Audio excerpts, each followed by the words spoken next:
They say you can't choose your family. It's one of those tired old phrases people throw around at awkward holiday dinners, usually after someone's had a little too much to drink and started airing grievances from a decade ago. But it's true. You are born into a web of relationships of shared history and assumed trust. You assume the people who shared your childhood, who know your secrets, who carry your same last name. You assume they have your back.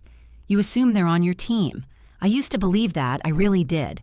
But I learned in the coldest and most brutal way possible that sometimes the person you should trust the least is the one sleeping in the room next to yours. My name is Ryan Williams. I'm 28 years old, and this is the story of how I had to build a fortress around my own life to protect it from my own brother. To understand how things got so bad, you need to understand the difference between me and my younger brother, Aiden. We're only 2 years apart. I'm 28. He's 26, but in the ways that really matter. We might as well be from different planets. I've always been a planner. Some people might call it boring, but I call it smart. Ever since I got my first real job out of college, I've lived by a simple code work, hard spend, less than you make and build for the future. I'm a project manager, which I guess fits my personality perfectly. My entire career is about looking at a complex goal, breaking it down into manageable steps, and seeing it through to the end, on time and on budget. I apply that same logic to my life. I remember being so proud the first time I checked my credit score and saw it cross the 700 mark. To me, that number wasn't just a number, it was a reflection of my discipline. It was proof of, every time I packed a lunch, instead of buying one every weekend, I said no to an expensive trip so I could pay down a little extra on my student loans, every single bill paid on time without fail. Today, my FICO score is 785. That number is my shield. It's the key that unlocks a stable future. It means I can get a fair interest rate on a car. It means when I'm ready to buy a house, the bank will see me as a reliable partner, not a risk. That 785 is the result of a decade of careful, deliberate choices. It's my financial identity, and I protected it fiercely. Aiden is different. He's always been the dreamer, the guy with the big, flashy ideas that never quite seem to pan out. He doesn't see life as a project to be managed. He sees it as a lottery ticket. He's just waiting to cash in. He's all about the shortcut, the quick fix, the get-rich-quick scheme that's always just around the corner. While I was building my career and my credit, Aiden was bouncing from one amazing opportunity to the next. He sold everything from crypto that promised to go to the moon to overpriced kitchen knives in a multi-level marketing scheme. Each time, he was absolutely convinced that this was the one that would make him a millionaire. And each time, it would all fall apart within a few months, leaving him deeper in the hole than before. For the last 6 months, he's been unemployed. His last venture, some kind of drop-shipping business, imploded, and it took all of his savings with it, and then some. His life is a chaotic mess of unopened bills, angry calls from collectors, and a mountain of personal debt that he has no realistic way of paying off. His FICO score is a dismal 540. That number is a wall. It's a bright red stop sign from the financial world. It means no one will give him a loan. No one will approve him for a decent credit card. No one trusts him with $1. And honestly, based on his track record, can you blame them? I was, of course, very aware of how bad things had gotten for him. It's impossible to ignore when your own brother is drowning. The phone calls started about 3 months ago. At first, they were vague. "Hey man, just wondering if you could spot me a couple hundred till Friday." Friday would come and go with no mention of the money. Then the requests got bigger. "My car payment is late. I just need a little help to get caught up." I helped him. I did it because he's my brother. I remembered the kid I grew up with, the one I built forts in the living room with. You want to believe in that person. You want to believe they'll turn it around. But the requests kept coming, and the excuses became more and more elaborate. It was never his fault. It was a bad economy, a business partner who screwed him over a client who didn't pay on time. It was always someone else's fault. I tried to offer him real help. I proofread his resume. I sent him job listings. I offered to sit down with him and create a real practical budget.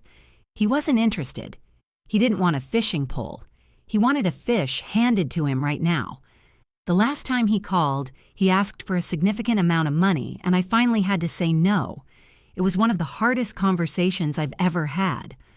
I told him I loved him, but I couldn't keep throwing money into a black hole. I told him he needed to take responsibility. He didn't take it well. He accused me of being selfish, of hoarding my money while he was suffering.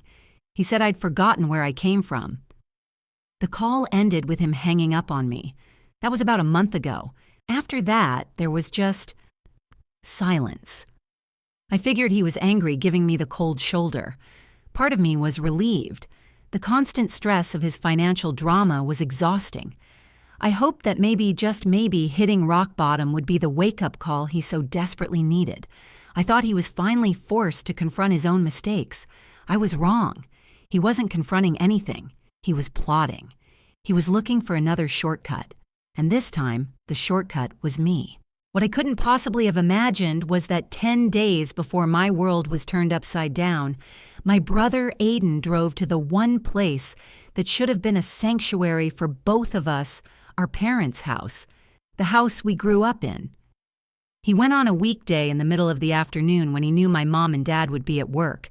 He let himself in with the spare key that's always been hidden under the fake rock by the back porch, the same key we used as kids when we got home from school. He walked through the quiet halls, past the photos on the wall of our family vacations, of our awkward teenage smiles, of a time when the trust between us was as solid and unquestionable as the foundation of that very house. He made his way to our dad's small home office, a room that hadn't changed much in 20 years. He went straight to the old beige metal file cabinet in the corner. It's a clunky, unremarkable piece of furniture, but to us it was an archive of our lives. It held our report cards, our vaccination records, old drawings from kindergarten, and it held something else. It held the keys to our entire adult lives. Aiden knew exactly what he was looking for. He didn't have to search. He'd known where my dad kept these things his whole life. He opened the second drawer, the one labeled Personal Documents, and rifled past his own folder. He went straight to mine, his fingers the same fingers I'd held when we crossed the street as kids pulled out two of the most important documents a person can have. My original birth certificate, the one with my tiny footprints inked on the back, and my Social Security card, a flimsy piece of blue and white paper that holds more power than a brick of gold. He didn't hesitate. There was no moment of doubt, no crisis of conscience that made him stop and think about what he was doing. He simply took them. He stole my name. He stole my history. He stole my 785 credit score. He slipped the documents into his pocket, closed the drawer, and walked out of our childhood home, leaving no trace that he had ever been there. He left behind a lifetime of shared memories and walked away carrying the tools he needed to commit a felony against his own brother. And for 10 long days, I went about my life completely oblivious. I went to work, I paid my bills, I planned for my future, all while the person who should have been my closest ally was preparing to set that future on fire. The next 10 days were normal, deceptively, frighteningly normal. I fell back into the rhythm of my life, the one I had worked so hard to build. I got up at 6, went for a run, showered, and was at my desk by 8. As a project manager, my days were a carefully orchestrated series of meetings, spreadsheets, and deadlines. I thrived on that structure. I found comfort in knowing what was coming next, in plotting a course and seeing it through. My life was a testament to planning and stability. My 785 credit score wasn't an accident. It was a reflection of years of careful decisions, of paying bills on time of living within my means of delaying gratification today for a more secure tomorrow. During that time, the silence from Aiden continued. The anger from our last phone call had faded, replaced by a dull ache of worry. I kept telling myself it was for the best. He needed this space. He needed to figure things out on his own. But every time my phone buzzed with a text from a friend or an email from a coworker, a small, foolish part of my heart hoped it was him, ready to talk, ready to accept help in a way that wasn't just a handout. But the call never came. The silence stretched on, and I mistook it for him, finally growing up. In reality, it was the quiet of a predator stalking its prey. He was giving me time to lower my guard. He was waiting for the right moment to strike. The moment came on a Tuesday afternoon. It was T-minus 2 days from what I now call the 0 point. I was in the middle of a conference call, a particularly dull one about quarterly budget projections. I was only half listening, clicking through my inbox to clear out the junk mail that had accumulated during the day. You know how it is, promotional offers newsletters, I forgot I subscribed to the usual digital clutter. And then I saw it, an email from my credit monitoring service. The subject line was simple, innocuous, even "Credit alert, a new inquiry was added to your report." I almost deleted it without opening. I get these alerts occasionally, usually when one of my existing credit card companies does a routine check. It's almost always nothing. But for some reason, on that day I paused. Maybe it was a gut feeling, a primal instinct warning me that something was wrong. I clicked it open. The email was brief and to the point. It stated that a soft inquiry had been posted to my credit file 3 days prior by an entity called Capital Trust Bank. My first reaction wasn't alarm, it was just confusion. Capital Trust Bank. The name didn't ring a bell. I didn't have any accounts with them. I hadn't applied for a mortgage, a car loan, or a new credit card. I'm meticulous about my finances. I would know if I had. I figured it had to be a mistake, a clerical error. Maybe someone with a similar name and a transposed digit in their social security number had applied for something and the system had flagged my file by accident. It happens. I logged into my credit monitoring account to get the full details, still assuming this was just a 5-minute problem I could clear up with a quick phone call. But when I pulled up the full report, the details made the blood run cold in my veins. The inquiry wasn't just a random system ping. It was for a specific product, a $15,000 unsecured personal loan. $15,000. Suddenly, this wasn't a clerical error anymore. This was serious. My heart started hammering against my ribs. You read about identity theft. You see the commercials, you hear the horror stories, but you never think it will happen to you. Not when you're careful. Not when you use strong passwords and shred your mail. It felt violating. Like a stranger had broken into my house not to steal my TV, but to steal my name, my reputation, my entire financial future. My mind started racing, trying to make sense of it. Who could have done this? How did they get my information? My social security number isn't something I hand out. It's not on any documents I carry in my wallet. It's locked away. It's safe. Or it was supposed to be. I thought about data breaches. Had one of my online accounts been hacked? Had I been phished? I scrolled through a mental list of every interaction, every transaction, every place my data might exist. Nothing made sense. It was all too random, too targeted. And then a thought surfaced, a dark, ugly thought that I tried to push away, but it kept coming back like a phantom limb I could still feel aching. A $15,000 personal loan. The amount was so specific. It was a lot of money enough to solve a serious problem, but not so much that it would trigger the highest levels of bank scrutiny for an applicant with a 785 credit score. It was a smart number, a desperate number. My mind flashed back to my last conversation with Aiden, the fight, the accusations. His desperation was a tangible thing, a raw, gaping wound. He wasn't just broke, he was drowning, and he was looking for a life raft. He had asked me for money. Not a specific amount, but I knew his debts were piling up. What if $15,000 was the exact amount he needed to stay afloat? No. I shook my head, trying to physically dislodge the thought. No, not Aiden. He was my brother.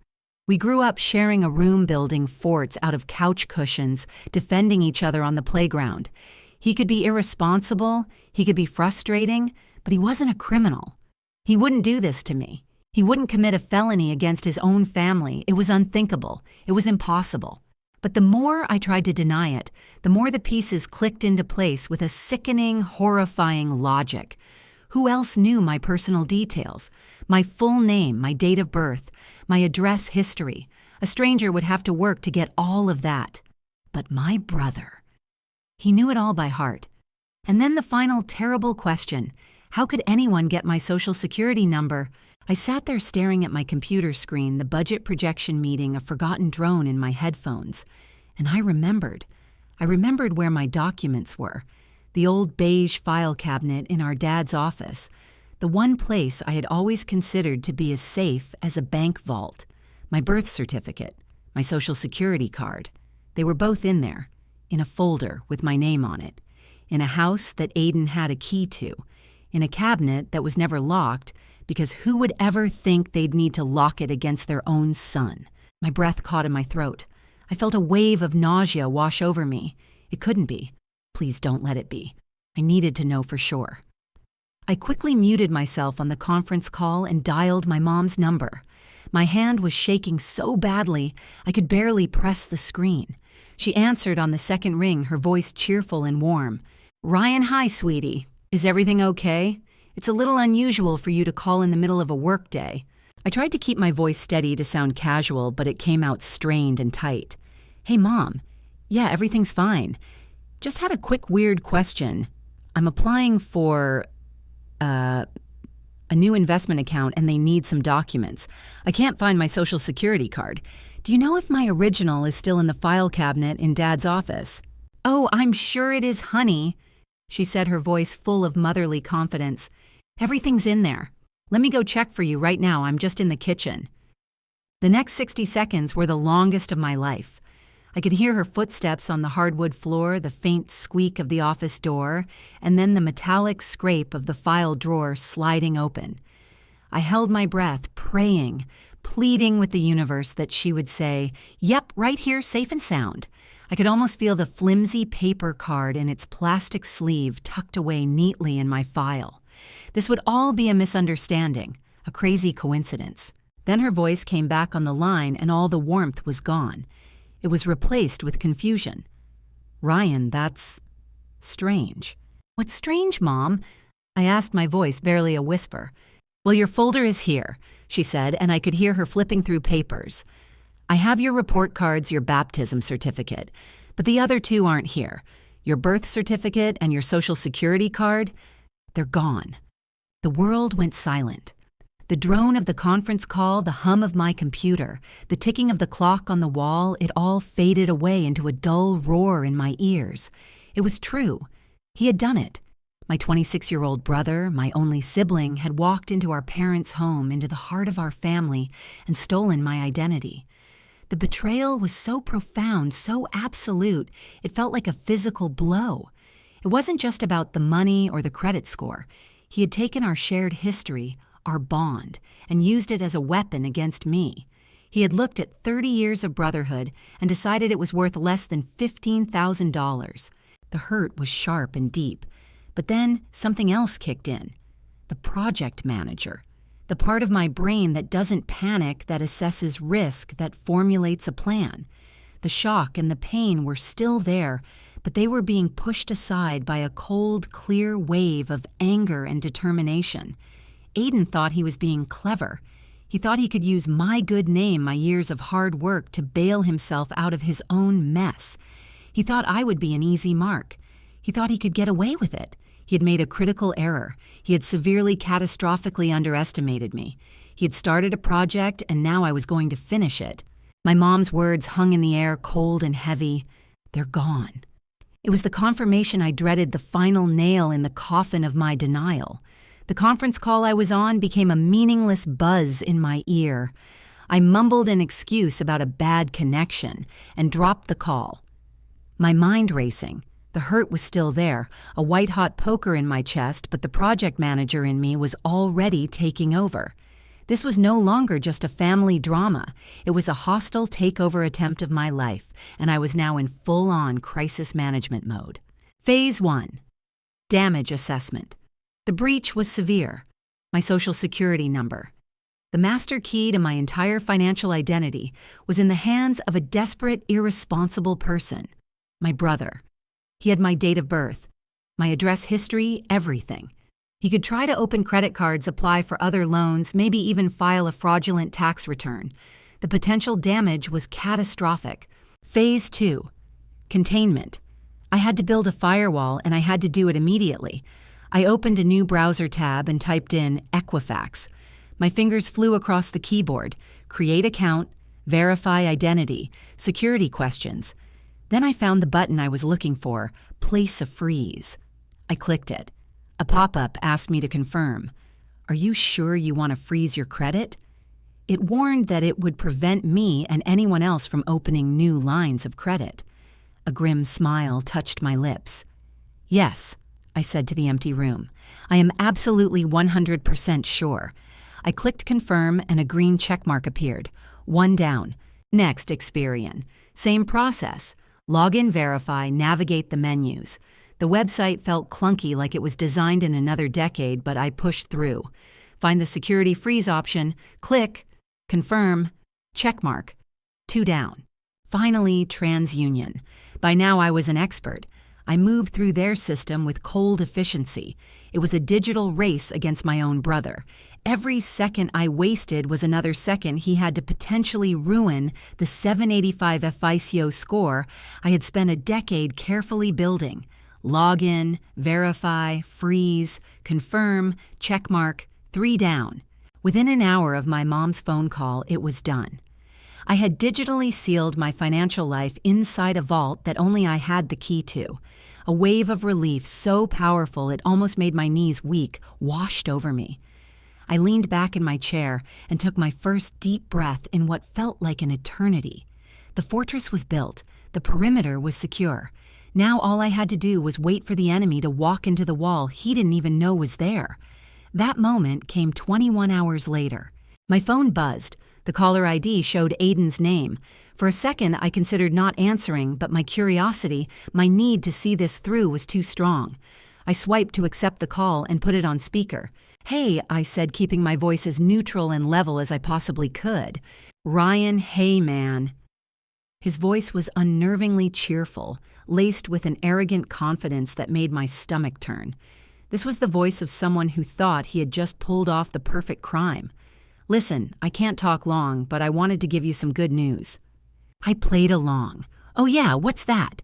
You know how I've been struggling a bit lately, he said, the understatement of the century.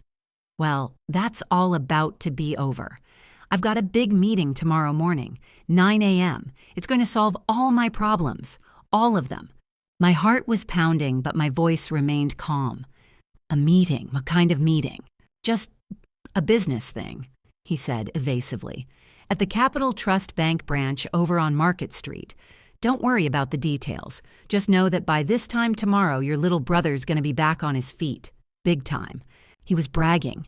He was actually bragging to me about the crime he was committing against me. The sheer audacity was breathtaking. He wasn't just stealing from me. He was rubbing my face in it, assuming I was too stupid to ever figure it out. He had given me the final pieces of the puzzle the time to place the bank. The trap wasn't just set anymore, it was baited. Wow, Aiden, I said, letting a hint of fake admiration seep into my tone. That's great news. I'm really happy for you. Yeah, well, I gotta run. Just wanted to let you know things are looking up, he said, and then he hung up. I stared at my phone, the silence of the room pressing in on me. He thought he was walking into that bank to collect $15,000. He had no idea he was walking into a brick wall that I had built with my own 2 hands. The next morning couldn't come soon enough. The next day at 8:55 a.m., I was sitting at my desk, a cup of coffee in my hand, my phone on the table in front of me.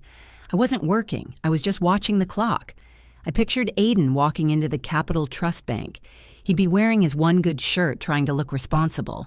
He'd have a folder with him containing the paperwork he'd filled out online using my name, my date of birth, my social security number.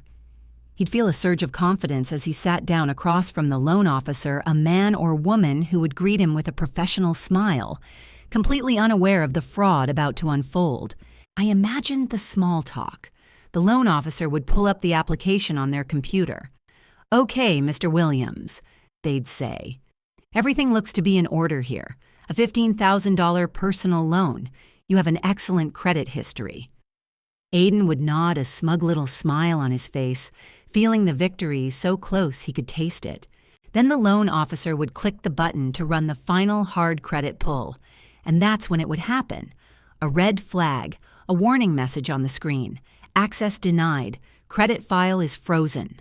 The officer's professional smile would falter, replaced by a look of concern.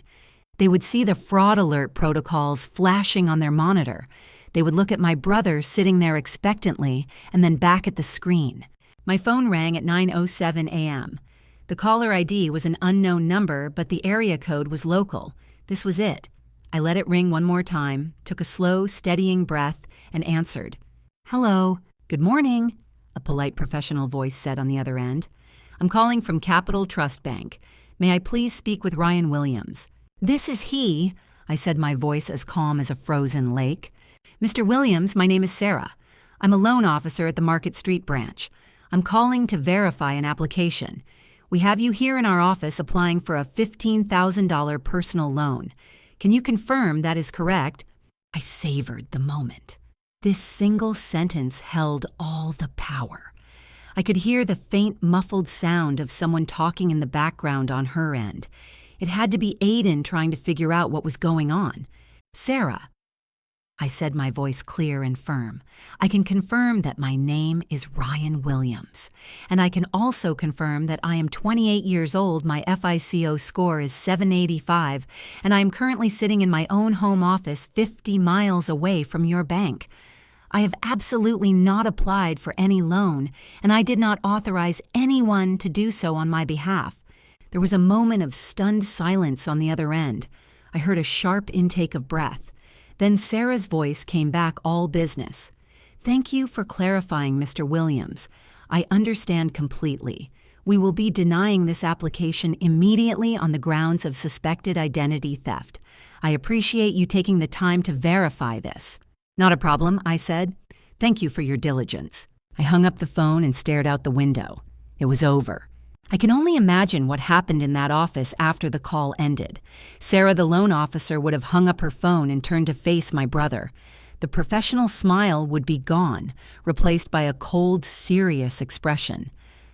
"I'm sorry," she would say, her voice devoid of any warmth. "We are unable to proceed with this application." Aiden's smug confidence would have evaporated, replaced by confusion. Why you said my credit was excellent." "I just spoke with Mr. Ryan Williams on the phone," she would state flatly. "The actual Mr. Ryan Williams. He confirmed he is not at this bank and did not authorize this application." The color would drain from Aiden's face. The blood would turn to ice in his veins. He would look around the bank lobby, suddenly aware of the security cameras, the other customers, the guards. He wasn't a savvy businessman closing a deal. He was a criminal who had just been caught. Red-handed. The public humiliation must have been crushing. He, at 26 years old, had been exposed not just as a failure, but as a thief and a liar, all because of a single 5-minute phone call. His grand plan, his one last desperate shot to fix his life by ruining mine, had imploded. He probably stammered an excuse, grabbed his stolen documents, and fled the bank, his walk of shame taking him out into the bright morning light of his own failure. The trust between us, already fractured, was now atomized. It could never be repaired. He hadn't just stolen some papers, he had tried to steal my future. He had betrayed our entire lives together, every memory, every shared secret, every moment of brotherhood. And for what? For $15,000 he hadn't earned and didn't deserve. I saved myself from financial ruin, but I lost my brother. And as I sat there staring at the silent phone, I realized it was a trade I was more than willing to make.